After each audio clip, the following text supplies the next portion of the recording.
Alright, what's up mga friends? Panibagong araw, panibagong buhay tayo ngayon mga friends. At kung bago pa lang kayo sa aking channel, ay welcome po sa Pamilyang Mapagmahal.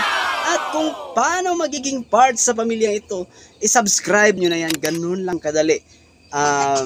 Gusto ko lang magpasalamat mga friends sa FB family ko, sa lahat ng mga naka-follow sa akin, sa TikTok family. Maraming salamat din.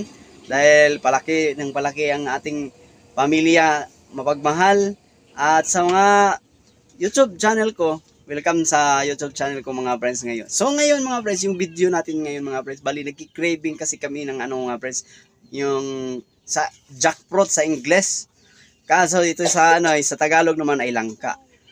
Itong langka na ito mga friends, bali ay native langka mga friends, hindi masyadong malaki kasi native nga. Yung pag native ay maliliit lang yan. Tapos nung unang mga bunga niya mga friends, medyo malalaki yun kasi yung kasagsagan yun yung tag-ulan. Kaya nga lang sa ngayon ay tag-init na. So nag-iiba pa yung kulay niya. Dati ay ang hinog niya ay parang naninilaw-nilaw na may halong kulay green. Tapos ito ngayon, ibang kulay ito ngayon mga friends, parang brown color na siya mga friends, pero hinog na siya mga friends. Yun. Natutuwa lang ako mga friends na napapanood ko sa TikTok mga friends, may nagbibiyak sila ng langka mga friends na ang kulay red. Oo, meron palang ganun. Saan kayo makakita ng ganun? Oo, talagang habang binubuksan nila mga friends, talagang binibiyak niya sa kanyang daliri lang na sobrang lambot mga friends, na parang wala kang makikitang pulot, tapos binibiyak lang niya sa kanyang dibdib. Ganon. So, meron palang ganon mga friends. Itong sa atin ngayon mga friends, dahil wala tayong mahanap ng ganon, ay itong version na to ay native version to. Ito yung version ni Eli Alferez version yun mga friends. So, magsisimula na tayo mga friends. Here we go. So, ito na yun mga friends. Ayan na nakikita nyo yung mga friends. Ayun, kulay brown. Parang kulay brown. Pero malambot na siya mga friends. Ayun malambot na siya, mabango na rin. So hindi natin patatagalin ito mga friends. Let's do this without a further of beginning do. Here we go. Bye.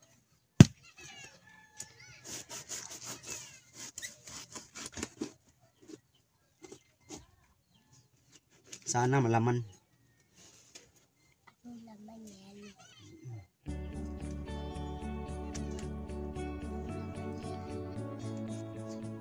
Sarap nito mga friends.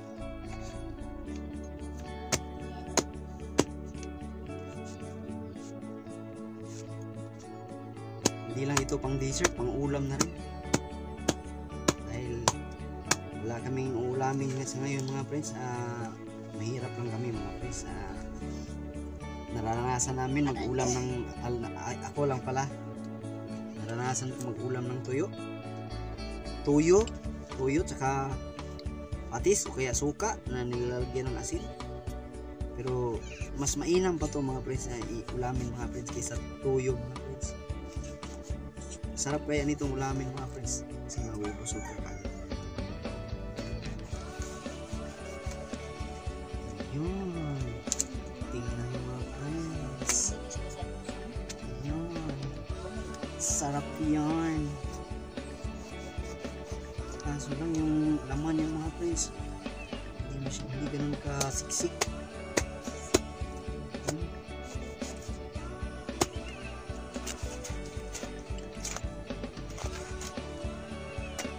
Pero matamis itong langga na ito mga friends. Shout out na lang kay kay Bibi. Siya yung nagbibigay sa amin ito ng yung seedlings. Hindi niya naabutan to at hindi niya to natikman. Talagang siyang kami lang naman ang nag-aalaga, nagpapatubo, pero sa kanya talaga yung seedlings na binigay mga friends. So tanggalin natin tong yung pinaka niya, nasa gitna. Anong tawag dito, yung karugtong ng tangkay.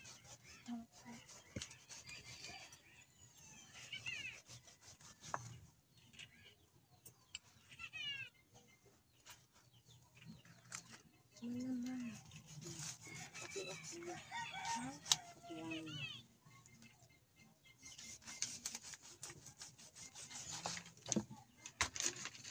ko to sa puno mga friends kaninang umaga. Kasi mabango na eh. Mabango na. Sobrang bango na niya mga friends. Hinog na talaga. Tatanggalin ko lang to. Sarap din ito lulutuin yung ano niya, yung ang tawag dito. Hindi ano ba yun sa Tagalog yung ay oo yung buto pala niya. So ito na yun mga friends. Ay! Ano yun? Gusto kong ano yung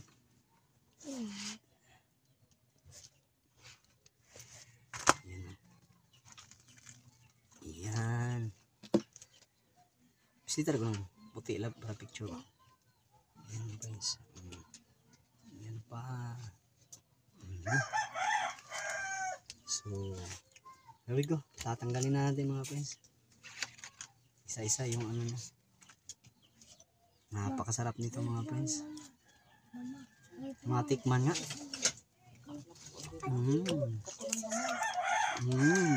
Tamis. Tamis. Bait lang, gamay. Gamay lang. Ang tamis. Hindi ka mo bait. Ang tamis. Bahala.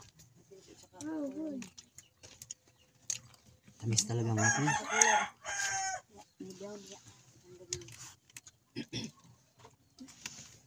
Ang Tagalog yung seeds ay butong. Ganon ba yung tilo?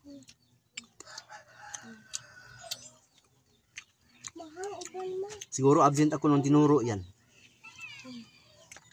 Nakalimutan ko na eh.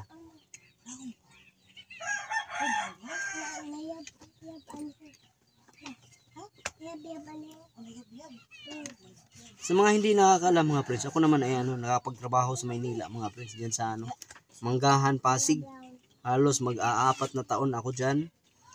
Ayaw ko pa sanang umuwi, kaso lang yung namin, yung kumpanya na pinagtrabahuan ko medyo humina.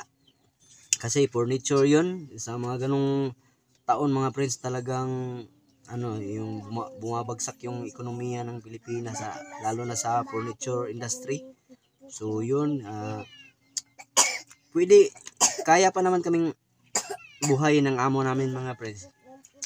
Kaya pa naman niya kaming patirahin doon sa pinagtrabahuan namin. Kaso lang, yung bali rotation na lang kami sa isang linggo. Kumbaga sa isang linggo, 3 araw na lang kaming pumapasok. So ang ginawa namin, mga ganitong buwan din yun humihina. Kaso yan, usong-uso yung saranggula. Nagpapalipad kami ng saranggula doon sa ibabaw ng kumpanya namin. Pinagalitan, nakikita kami sa yung may-ari. Galit na galit. Kasi minumura kami. Talagang sinabi niya, hindi ko kayo pinupunta dito para maglaro. Tangina kayo, kung nahulog kayo dyan, sino mananagot? Nandito kayo sa poder ko. Di ako na naman, anong masasabi ko sa inyong mga magulang, ganun. Talagang, kasi, na rin yung mga yero na inaapakan namin, medyo na rin yung tawag dito, kinakalawang na, kaya, siguro malambot na yun. Galit na galit, Kuya Billy pangalan nun galit na galit talaga siya.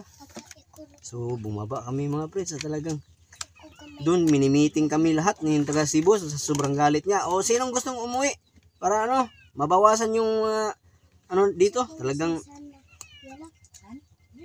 daw yung siya talagang nagagalit yung amo namin mga friends kasi dapat daw pinapunta kaming Maynila para daw magtrabaho. Naglalaro ba naman ng saranggula? Inip na inip kami, sobrang init mga ganitong mga buwan mga pre, sa sagsagan mga March o April yata yun talagang mahina ang namin, yung pagawaan namin. So hindi ako nakakapagpadala ng pera sa amin. Ako noon ayaw kong umuwi. Kaso nalaman yung mga magulang ko, sabi si mama naman sobrang miss na ako. Ganun naman talaga yun yung mga sa pamilya natin, yung makakamiss sa atin, nandyan na yan eh, yung ina talaga. Mamimiss niya yung anak niya, kahit gaano pa kaano yan, yung anak niya talaga mamimiss niya yan. So ako nasanay na rin ako dun na malayo sa kanila. Ayoko pang umuwi.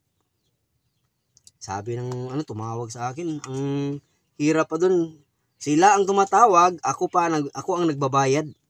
Ganon yun sa telepono ni Kuya Billy dun sa paggawaan namin, kasi long distance call yun sa PLDT. Sila ang tumatawag sa akin ang dapat sana kung sino yung tumawag, sila sana ang magbabayad. Dahil may kailangan sila sa akin, gusto nila ako makausap, ako okay lang naman ako. Hindi ilang taon ko silang hindi makakausap at hindi makikita.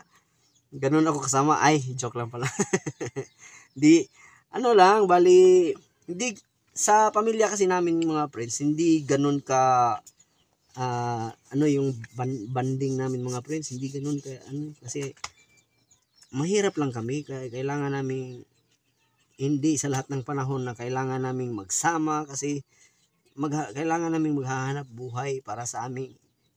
Kung hindi man sa aming pamilya, ay para na rin sa aming mga sarili, para sa magiging pamilya na rin namin. Kumbaga, ganun yung preparation nyo. Pag naisipan namin yung mag-asawa na, mag-settle down na. So yun mga friends. Kaso yun, pinapauwi ako ng mama. Sabi ng mama sa telepono, kung hindi ka uwi, talagang pupunta ako dyan. Sabi ng ganun sa akin. Gusto niya, ikaw ang magbayad. Sabi niya, ikaw ang magbayad. Ng gastusin ko, paparipan ko sa amo mo. Di wala na akong choice. Umuwi na lang ako. Wala akong ipon nun. So, yun yung experience ko dun sa Maynila, mga friends. Dati, yung bago pa ako dun sa yung mga kasamahan ko dun, mga friends, bali, mga kasamahan ko dun sa mga pagawaan namin, halos taga Mindoro lahat. Ang ginagawa ni Kuya Billy, yung may-ari, yung mga trabahador niya dun, kailangan yung nasa taga-probinsya, yung malayo talaga, hindi siya kumukuha ng taga Maynila, kasi kumbaga, kung ayaw na nila, tapos gusto na nilang madali lang magsisiuwian agad. Ayaw ni Kuya Billy ng ganun, kasi yung importante sa kanya yung trabaho. Na hindi madidelay, kasi may may mga due date yun na tatapusin yung halimbawa, kailangan tatapusin ng bukas, kaya sa loob lang ng isang linggo, kung may mag-uuwian, hindi problema. Kaya yun yung way niya para hindi makakauwi kagad, na yung mga trabador niya kinukuha niya dun sa malalayo. Ang nagpapasok sa amin dun, yung kapatid niya, kapitbahay din namin. Yun, si Kuya Edwin.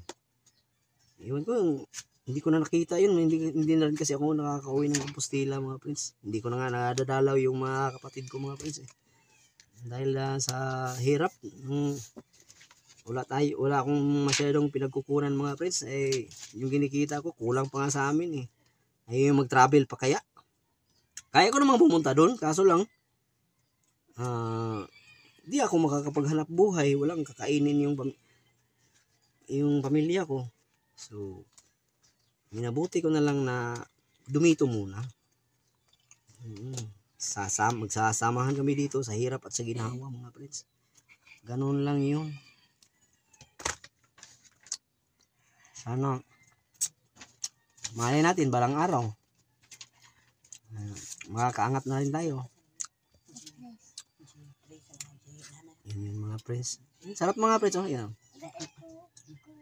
Sobrang sarap niya, mga friends. Tamis.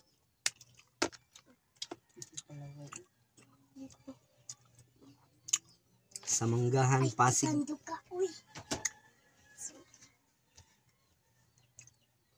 Nung nagtatrabaho ako sa Maynila, mga friends, wala akong masyadong ipon, kasi yung mga kasamahan ko doon, mga kaibigan ko, sa labas kasi ng pag compound namin, marami na rin akong nagiging kaibigan na taga Manila talaga, yung purely Tagalog talaga. Yung napapansin ko sa kanila pag sila nagsasalita, hindi naman sa ano yung ang mga ano kasi yung mga pure Tagalog pag nagsasalita parang ano malumanay, kumbaga yung parang mabagal magsalita, tapos iwan ko yung dating sa akin parang bakla magsalita yung malambing kasi sa Bisaya mga pre, sa ano na yan, given na yan na pag ang Bisaya nagtatagalog mahalata talaga kasi yan mabilis na matigas ang dila. Doon nila na makakahalata lang mga friends na ano na galing kang Bisaya. Pag nagtatagalog ka doon, sasabihin ka ganila. Magtatanong ka gaya, Bisaya ka ba? Bisaya ka ba? So wag ka na magtaka kung bakit ganoon kasi ano alam nila kung paano mananalita yung ano yung pure talagang taga Maynila. Yung parang mabagal na ano.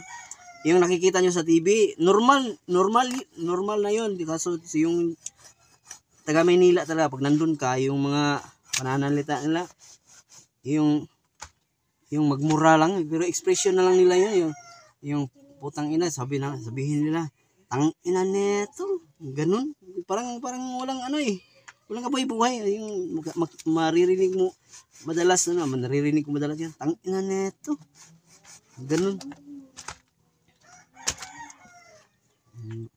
puki ng ina ganun yung mga ano nila madalas kayo maririnig yun. Tapos ano pag taga Mindoro naman sinasabihan mo ng ganun, mag-iinit ulo nila ng ganun. Kasi ay yung Mindoro din yung version nila, yung pag sila nagsasalita matigas. Kumbaga dito sa Cebu, yung accent nila mga friends, parang taga-Dalagit mga friends, kumbaga. Yung taga-Dalagit, alam niyo yung taga-Dalagit na ano yung ang tawag nito? Yung malambing pa rin na talagang ano, ewan ko kung ano, basta alam nyo na yun kung sino yung taga-Dalagit. Ganon sila mananalita. Talagang iba talaga iba yung pananalita ng mga friends. Talagang ano. Ayan naman friends.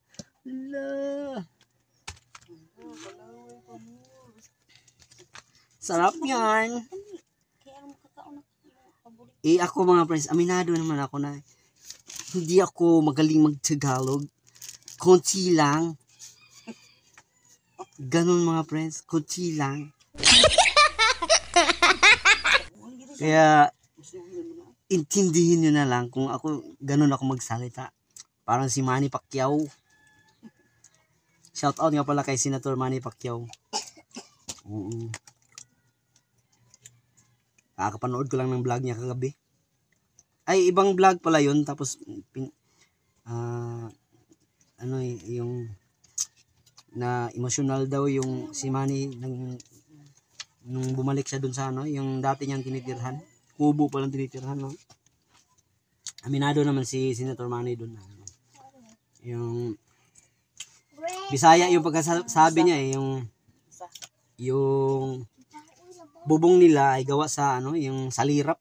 Hindi nyo alam yun yung Bisaya salirap, yung nyug yun yung ang tawag nito parang ginagawang yung banig, parang ganun ang style. Yun yung tapos gawa sa kawayan yung nila sahig.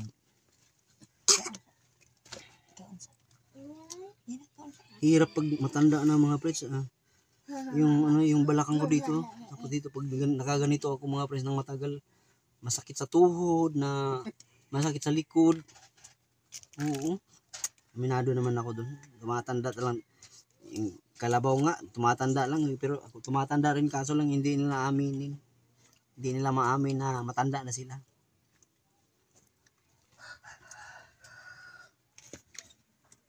Dati, yun yung pinagkaiba ng yung medyo bata-bata ka pa kaysa hanggang sa umabot ako sa edad na ito.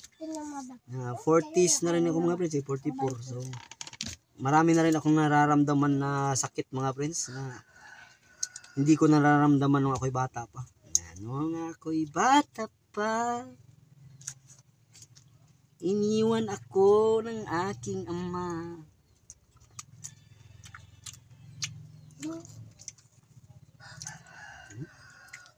Tamis. Gamay rin unod ay ko. So maraming salamat nga pala mga friends sa mga legit subscriber ko mga friends. Bali, shout out nga pala kay Binji Panchito, kay Baisan Panchito, tsaka kay ng Birdie Panchito. Yan yung mga legit supporter natin mga friends na kapitbahay namin doon sa ano. Junalyn ko, kay Junalyn Panchito rin. Ay hindi naman Panchito rin eh, may asawa na yun. Ibang hindi ko hindi ko alam kung anong apelyido na. Nag-aasawa na rin yun eh. Kapitbahay namin yun sa ano, sa Tipulo mga friends. Yun. Ako ang suoy ha. Anak ha. Gilo kaya ang kuan mo rin. Grabe yung support lalo na si Baisan Panchito, grabe yung support niya mga friends pag ako may bagong upload, so yun sinishare agad, tapos kung hindi mawala yung mga ano mga friends, sarap ng sa pakiramdam ng ganun.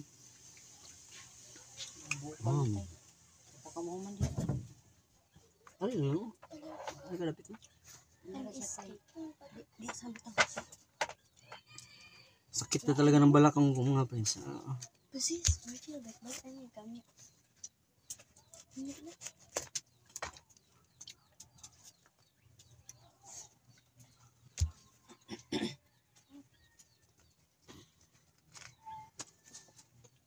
Kung ikaw ay nanonood ngayon na hindi pa nakapag-subscribe, maawa ka naman. Huwag mong kalimutan matapos ang video na to na hindi ka pa nakapag-subscribe sa akin. So, huwag mo nang patagalin. Subscribe nyo na yan. Ganun lang kadali yun. At saka huwag kalimutan i-hit yung notification bell para updated kayo sa magiging kasunod na video na gagawin ko mga friends. Hindi na ganun ka pagbablog ko mga friends, hindi na ganun kadalas kasi busy rin tayo, busy rin ako may mga ginagawa rin, so pagpasensyahan nyo na. Pero sa isipan at damdamin ko mga friends ay pinipilit kong makakapag-upload kahit hindi ganun kaganda yung alam ko naman suportado nyo ako sana wag lang naman kayong magsawa na manood, kasi para itong kumbaga reality TV show tong habang ipalagay na lang natin na reality TV show tong pinanood ninyo mga friends, na kung ano yung makikita nyo at pinapakita ko at sinishare ko naman sa inyo yung kung anong estado ng aming pamumuhay. So yun yung mga friends. So maraming salamat sa panonood kung umabot ka hanggang sa sandaling ito.